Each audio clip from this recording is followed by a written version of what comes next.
రాధ విషయంలో జరిగిన దానికి ఇంకా ఇంట్లో వాళ్ళందరూ అయితే చాలా బాధపడుతుంటారు. అసలుకి రాధని చంపాల్సినంత అవసరం ఏముంది అన్నట్టుగా. ఇంకా రామచంద్రయ్య అయితే నీకు గాయం తగిలింది అంటే అది నా మనసుకు ఎంతో బాధేస్తుంది రాధ అని చెప్పనని ఇంకా బాధపడుతూ ఉంటాడు. ఒక పక్క రాధ వాళ్ళ నానమ్మ కూడా అంటే తనకి ఇంకా నిజం తెలియలేదు కదా, అయినా కానీ బామ్మగారు కూడా అయితే ఏంటో రాధమ్మ నీకేదో జరిగింది అంటే నా మనసులో కూడా ఏదో తెలియని బాధ నన్ను కూడా వెంటాడుతుంది, మరి ఏమై ఉంటుంది అని చెప్పని అంటూ ఉంటే రాధ మంచి మనిషి అందుకని తను అందరికీ దగ్గర అవుతుంది అన్నట్టుగా ఉంటే దమయంతి మాత్రం ఈ ప్లాన్ మొత్తం నువ్వు కానీ రాకుండా ఉండుంటే ఈ పాటికి అది చచ్చుంటుంది అన్నట్టుగా ఇంకా దమయంతి అయితే అనుకుంటూ ఉంటుంది. ఈ లోపల ఇంక విక్రమ్ అయితే నా భార్య మీదకి చెయ్యేసేంత ధైర్యం ఎవరికుంది, అయినా రాధకి ఎవరున్నారు శత్రువులు అని చెప్పని ఆలోచిస్తూ ఉంటే ఇంకా రాధ అయితే మాత్రం తన మనసులో అనుకుంటుంది, నాకంటూ పెద్దగా శత్రువులు అయితే ఎవరు లేరు, ఉండేదంతా ఈ దమయంతి గారి, ఈవిడే నాకు ప్రతి విషయంలోనూ నాకు అడ్డు తగులుతుంది, నన్ను చంపాలని చూస్తుంది అన్నట్టుగా తన మనసులో అనుకుంటుంది.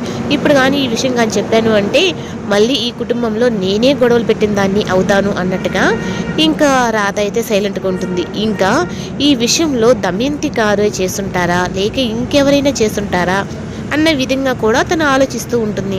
ఇంకా ఇంకా విక్రమ్ అయితే తన భార్య కోసం ఇంక సూప్ చేసి తీసుకొని వచ్చి ఇస్తాడనమాట.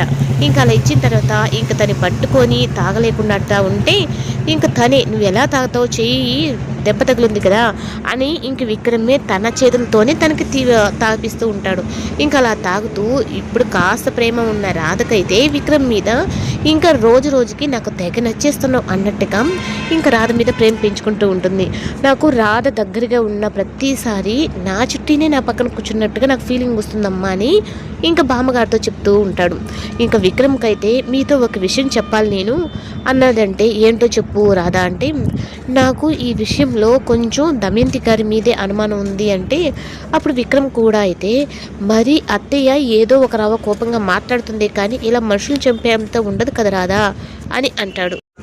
లేదండి నాకు నిజంగానే అలాగే అనిపిస్తుంది, తను ఎందుకో నా విషయంలో చాలా కోపంగా ఉంటుంది, అసలు నేను ఎప్పుడో తను చిన్నప్పటి నుంచి నాకు శత్రువు అయినట్టు మాదిరిగా ప్రవర్తిస్తుంది, నేను వచ్చిన కొరియర్ విషయంలో కూడా తను ఏదో నిజం దాచిపెడుతుందన్న అనుమానం నాకు ఉంది అంటే ఈ లోపల ఇంక విక్రమ్ కూడా అయితే కాస్త అనుమానమే వస్తుంది. ఎందుకంటే దమయంతికి తప్పక రాధని చంపేంత అవసరం ఎవరికీ లేదు, ఎందుకంటే సీనయ్య అలాగే రాధ ఇద్దరు ఎవరు గొడవలకు వెళ్ళే మనుషులు కాదు.